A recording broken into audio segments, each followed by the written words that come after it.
बिस्मिल्लाहिर्रहमानिर्रहीम। अस्सलाम वालेकुम। कुकिंग विद मोहनी के साथ मैं हूँ मोहनी अरशद। अल्लाह ताला आप सबका हामी और नासिर हो। आज मैं आपके लिए आलू पालक की बहुत ही मज़ा टेस्टी मुनफी रेसिपी लेकर आई हूँ।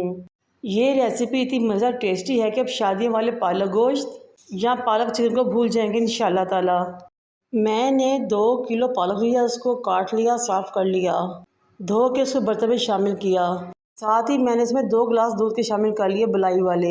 पालक के अंदर पानी नहीं डालते क्योंकि ये खुद ही इतना ज़्यादा पानी छोड़ देती है।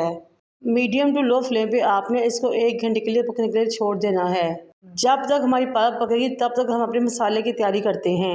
एक बर्तन को चूल्हे पर रखें, उसमें आधे कप से ज़्यादा कुकिंग ऑयल डाल लें। 2 बड़े प्याज लें, स्लाइस कर इसमें शामिल कर लें। जब प्याज लाइट गोल्डन हो जाए तो 1 टेबलस्पून भर के फाइन चॉप अदरक और लहसुन शामिल करें। लहसुन और अदरक को आपने इतनी देर तक भूनना है कि इसमें से बहुत मज़ा खुशबू आना शुरू हो जाए। फिर 6 अदद हरी मिर्चें लें, उनको भी फाइन चॉप करें, उसमें शामिल कर लें। हमने अपने आलू पालक के सालन में हरी मिर्चों का ज़्यादा इस्तेमाल करना है बनिस्बत लाल मिर्चों के। फिर 4 बड़े साइज़ के टमाटर लें, उनको भी पेस्ट बना लें, इसमें शामिल कर लें। साथ ही अब मैं इसमें शामिल करूँगी कुछ मसाले। 2 टीस्पून नमक शामिल करेंगे, 1 teaspoon red chilli powder, half teaspoon हल्दी पाउडर, 1.5 टीस्पून धनिया पाउडर और कुछ खड़े मसाले भी इसमें शामिल करूँगी। 4 से 5 लौंग, 1 बड़ी इलायची, 2 दालचीनी के टुकड़े और 1 बादियान का फूल। अब इस रेसिपी का सबसे अहम इंग्रेडिएंट जो कि हमारे आलू पालक के सालन को 4 चांद लगा देगी वो है पिसी हुई सौंफ का 1 चम्मच, जो आपने इसमें शामिल करना है और अच्छे तरीके से करनी है मसाले की भुनाई। जब मसाला भून जाए तो क्यूब्स की शक्ल में कटे हुए आलू लें और मसाले में शामिल कर दें। फिर आलू की करें अच्छे तरीके से भुनाई यहाँ तक कि आलू ऑयल छोड़ दें।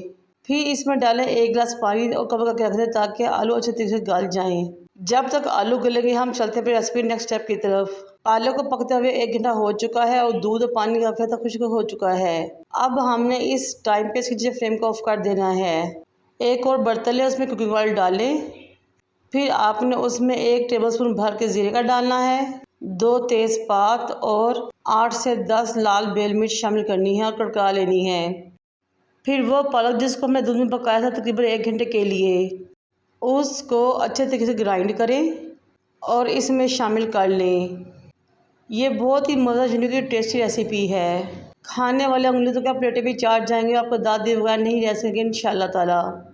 पालक को कवर करके छोड़ दे दम वाली फ्लेम पे ताकि अच्छे तरीके से पक जाए, यहाँ तक इसका एक्स्ट्रा पानी खुश्क हो जाए। तकरीबन 15 से 20 मिनट बाद ये देखिए अब एक्स्ट्रा पानी खुश्क हो चुका है। पालक के नीचे फ्लेम को ऑफ कर दे। दूसरी तरफ हमारे आलू भी गल चुके हैं। अब हमारे आलू भी गल चुके हैं और जैसे पालक भी बिल्कुल रेडी है। अब हमने पालक को आलू में शामिल कर देना है। पालक को आलू में शामिल करने के बाद अच्छे तरीके से मिक्स करें ताकि पालक और आलू अच्छे तरीके से यकजां हो जाएं और तमाम मसाला इन दोनों चीज़ों में बैलेंस हो जाए। कवर करें, 10 मिनट के लिए दम पे छोड़ें ताकि ऑयल ऊपर आ जाए। ये देखिए माशाल्लाह से 10 मिनट बाद ऑयल ऊपर आ चुका था और बहुत ही ज़बरदस्त खुशबू आ रही थी। अब हम पालक को देंगे फिनिशिंग टच। 1 टीस्पून पिसी हुई काली मिर्च जैसा हरा धनिया शामिल करेंगे, मिक्स करेंगे और फ्लेम को ऑफ कर देंगे। अगर मेरी तमाम टिप्स और ट्रिक्स को आप फॉलो करेंगे तो यकीन करें हर रोज़ ही आपको इसी साल की फरमाइश आएगी इंशाल्लाह ताला। अब हम अपने आलू पालक के सालन को डिश आउट करते हैं। उबले हुए सफ़ेद चावल हों, ज़ीरा राइस हो या फिर घर की गर्मा गर्म चपाती, और अगर नाश्ते में खानी तो पराठे के साथ तो मज़ा ही आ जाएगा इंशाल्लाह ताला। इस रेसिपी को ट्राई कीजिए, मुझे अपने फीडबैक से आगाह कीजिए। मुझे और मेरे वालिदैन को दुआ में याद रखें। अल्लाह हाफिज़।